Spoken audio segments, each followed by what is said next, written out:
বিসমিল্লাহির রহমানির রহিম। আসসালামু আলাইকুম। কি অবস্থা সকলের? আশা করি আলহামদুলিল্লাহ আপনারা অনেক ভালো আছেন। আমি আলহামদুলিল্লাহ অনেক ভালো আছি। সো আমি আপনাদেরকে কথা দিয়েছিলাম যে বিগত বছরে সাস্টের যে কাটমার্কটা ছিল, কত পজিশনে কোন সাবজেক্টটা পেয়েছে, এই বিষয়টা নিয়ে আলোচনা করলে আপনাদের প্রিপারেশনটা একটু ভালো হবে।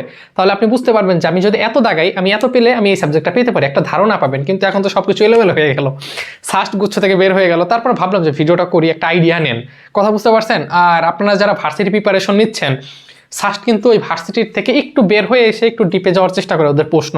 সো আমি হয়তো বা যারা আমার আগে ভিডিওগুলো দেখছেন, যে আমি কিন্তু আপনাদের জন্য সাস্টের সম্পূর্ণ ফ্রি পিবিএস এর প্রশ্ন ব্যাংক সলভ সিরিজ এনেছি। আশা করি কালকে থেকে আবার রেগুলার ভিডিও পাবেন। আমার পরীক্ষার জন্য আমি মাঝে 5-7 দিন অফ ছিল।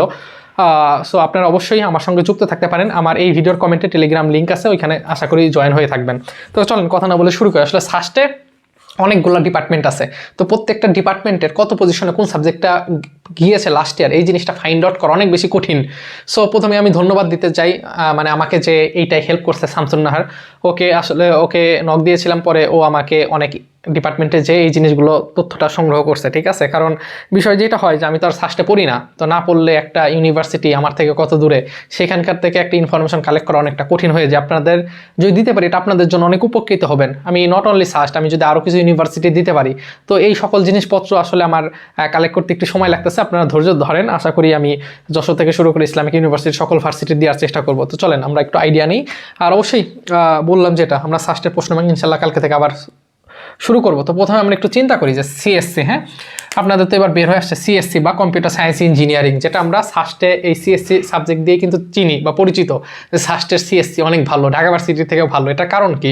এটার প্রধান কারণ হচ্ছে যে সাস্টের যে সিএসসিটা আছে, এটা অনেক পুরানো একটা ডিপার্টমেন্ট।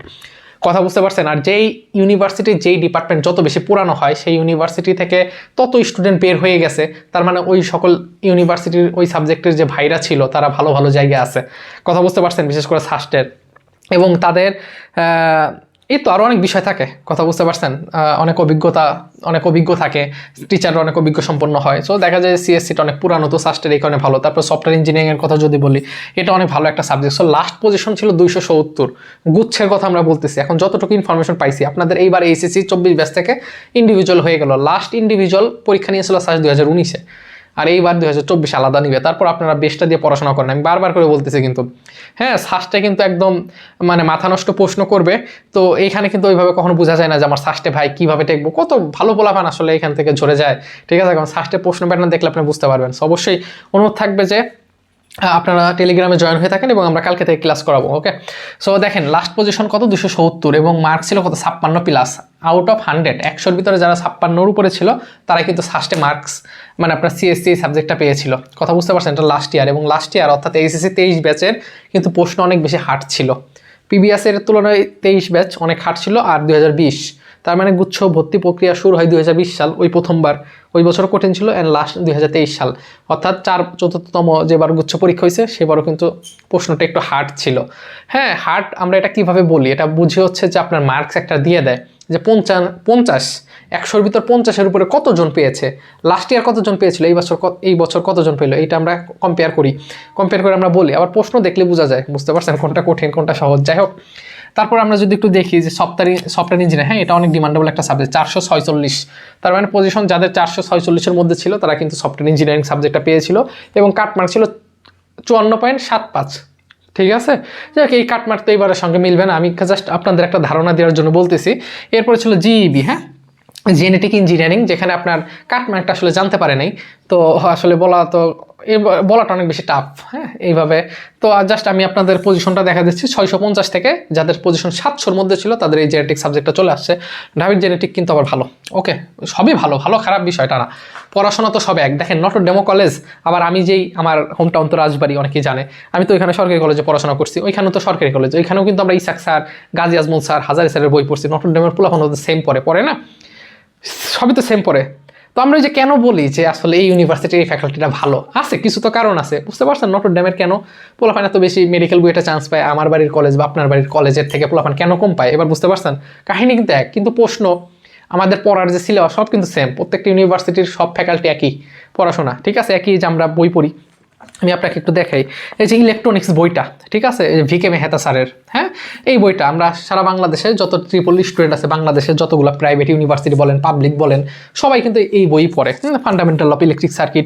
হ্যাঁ, সো বিষয় যেটা হয়েছে যে পড়ার ভিতরে তারতম্য আছে না, ল্যাব ফ্যাসিলিটিস শুরু করে টিচাররা, হ্যাঁ, এই বিষয়গুলো থাকে, তারপর পড়াশোনা নিজের মধ্যে, এই আর কি বিষয়গুলো থাকে। তো এখানে আসে পরবর্তীতে যদি দেখি সিভিল ইঞ্জিনিয়ারিং, হ্যাঁ, এখানে 950 প্লাস মাইনাস ছিল, অর্থাৎ 950 প্লাস মাইনাস ছিল পজিশনের মধ্যে যারা ছিল, সিভিল পেয়েছিল। পরে আছে সিইপি, হ্যাঁ, কেমিক্যাল ইঞ্জিনিয়ারিং অ্যান্ড পেট্রোলিয়াম, এটা খুব ভালো একটা সাবজেক্ট, 740 পজিশনের ভিতর শেষ হয়ে গেছে, দেখছেন। এরপর আছে এমই মানে হচ্ছে মেকানিক্যাল ইঞ্জিনিয়ারিং, এটা কত 1127 ছিল, 1127 পজিশন।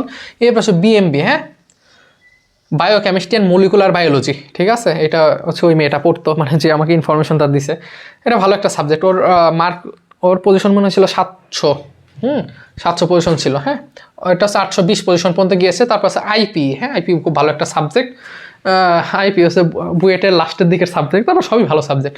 আইপিএ হচ্ছে আপনার ইন্ডাস্ট্রিয়াল প্রোডাকশন ইঞ্জিনিয়ারিং, ওই যে আছে না যে আপনার বড় বড় ধরনের গার্মেন্টস আছে, এখানে কি পরিমাণ প্রোডাকশন হচ্ছে, ঠিক আছে, এই সবের তো আবার ইঞ্জিনিয়ার প্রয়োজন, হ্যাঁ, সেইখানে যারা চাকরি করে তারা আইপি সাবজেক্ট পড়াশোনা করে যায়, হ্যাঁ, প্রোডাকশন বা ইন্ডাস্ট্রিতে লাগে। এরপর আছে যদি কেমিস্ট্রি বলি 1500 প্লাস মাইনাস ছিল লাস্ট ইয়ার। এরপরে আছে হচ্ছে আপনার ম্যাথেরটা আসলে সরি আইপি হচ্ছে 1500 প্লাস মাইনাস ছিল, কেমিস্ট্রিটা আছে ফাইন্ড আউট করতে পারিনি, এই যে এই কারণে ব্ল্যাঙ্ক রাখছে। আরও ছিল, আরও অনেকগুলো সাবজেক্ট আছে বা আরও অনেকগুলো ডিপার্টমেন্ট আছে যেগুলো আসলে যে পাওয়া যায়নি। এরপর আছে স্ট্যাটিস্টিক্স, হ্যাঁ, ওকে, স্ট্যাটিস্টিক্স নিয়ে একটা বলি। অনেকে বলে যে ভাই ম্যাথ আর স্ট্যাটিস্টিক্স জিনিসটা কি, যেমন আমি কিন্তু ট্রিপলিতে পড়াশোনা করি, হ্যাঁ, ইলেকট্রিক্যাল অ্যান্ড ইলেকট্রনিক ইঞ্জিনিয়ারিং লাস্টে যেটা আছে 800 প্লাস মাইনাস ছিল। সো একটা বিষয় যেটা বলি সেটা হচ্ছে যে স্ট্যাটিস্টিক্স জিনিসটা কি, হ্যাঁ, স্ট্যাটিস্টিক্স বা আমরা এটাকে বাংলায় যদি বলি এটাকে বলে পরিসংখ্যান। যেমন ট্রিপলি, হ্যাঁ, ট্রিপলি কিন্তু ফিজিক্সের মধ্যে অন্তর্ভুক্ত ছিল, ওইখান থেকে বের হয়ে এসে আমাদের কিন্তু আলাদাভাবে পড়ানো হয়। তার মানে ট্রিপলি কিন্তু আহামরি অন্য কোথা থেকে আসা না, এটা ফিজিক্সের একটা অংশ, কথা বুঝতে পারছেন। একইভাবে স্ট্যাটিস্টিক্স বা পরিসংখ্যান, পরিসংখ্যান ম্যাথের একটা পার্ট, অংশ, হ্যাঁ। তো বিষয় হচ্ছে যে স্ট্যাটিস্টিক্স ভালো একটা সাবজেক্ট এবং এখান থেকে পড়াশোনা করে চাকরি হয়, এবং চাকরির বিশেষ করে দেখা যায় যে ব্যাংকিং সেক্টরে বা বড় বড় ব্যাংকে চাকরি হয়। অনেকে আমাকে বলে ভাই ম্যাথ নিয়ে পড়লে ভালো হবে নাকি স্ট্যাটিস্টিক্স নিয়ে ভালো হবে। দেখেন, এটা আমার পয়েন্ট অফ ভিউ, আমার থিঙ্কিং আর আপনার থিঙ্কিং কখনোই এক হবে না। তার আগে আরেকটা বলি, যদি এই পর্যন্ত ভিডিওটা দেখে রাখেন এবং আপনার যদি মনে হয় ভিডিওটা কোনো উপকারে আসছে এবং আমাকে আরও বেশি ইন্সপায়ার করবে, আপনার একটা সাবস্ক্রাইব, তো চ্যানেল নতুন হয়ে থাকলে অবশ্যই সাবস্ক্রাইব করে রাখবেন, ওকে। সো যেটা বলতেছিলাম যে আমার পয়েন্ট অফ ভিউ থেকে আসলে ব্যাংকে চাকরি করা হারাম সম্পূর্ণ, এটা ইসলামী ব্যাংক বলেন, বাংলাদেশের যে কোনো ব্যাংক বলেন। তো স্ট্যাটিস্টিক্সে পড়াশোনা করলে বাংলাদেশের যে কোনো এই যে জব ব্যাংকিং সেক্টরে ওই এক একজন পরিসংখ্যান এর যে সকল স্টুডেন্ট আছে তাদের প্রত্যেকটা ব্যাংকেই লাগে, কথা বুঝছেন, ম্যাথ থেকে স্ট্যাটিস্টিক্সে পোলাপান লাগে। তো এখন আমি ওদেরকে এইভাবে বলি যে দেখেন, আপনার স্ট্যাটিস্টিক্সে পড়াশোনা করলে আপনার চাকরি হবে, হ্যাঁ, ম্যাথের থেকে স্ট্যাটিস্টিক্সে চাকরি বেশি, কথা বুঝতে পারছেন, বিশেষ করে এই যে এই সকল সেক্টরগুলোতে। তো আমি আপনাকে সাজেস্ট করবো না, কারণ ব্যাংকিং চাকরি এটা হারাম। পরবর্তীতে দেখা গেলো আমার হাত ধরে আপনি পরে চলে গেলেন, কারণ আমি আপনাকে বলছিলাম যে এটা নেন, পরবর্তী 4 বছর শেষে আপনি চাকরি ঢুকলেন। তো এই সব সম্পূর্ণ আপনার নিজের ব্যক্তিগত বিষয়, এগুলো পরে, হ্যাঁ, যখন চান্স পাবেন। আসলে স্ট্যাটিস্টিক্সে পড়লে যে ব্যাংকে চাকরি করে বিষয়টা এমন না, তারপরও অনেকেই অনেক বিষয় থাকে। সো এই ছিল কথা, দেখা হচ্ছে ইনশাল্লাহ কালকে থেকে আমরা ম্যাথ আমাদের সিরিজ চালু হচ্ছে ইনশাল্লাহ, যেখানে সম্পূর্ণ ফ্রি এবং ফিজিক্সও ক্লাস প্লে লিস্টে পেয়ে যাবেন। অবশ্যই অনুরোধ থাকবে টেলিগ্রামে জয়েন হয়ে থাকেন। তো কথা হবে ইনশাল্লাহ কালকে থেকে, ভালো থাকবেন, নিজের খেয়াল রাখবেন। আজকে অনেকদিন পর ভিডিও করলাম, তো পরীক্ষা ছিল, তো যাই হোক ভালো থাকেন, নিজের খেয়াল রাখেন। আসসালামু আলাইকুম।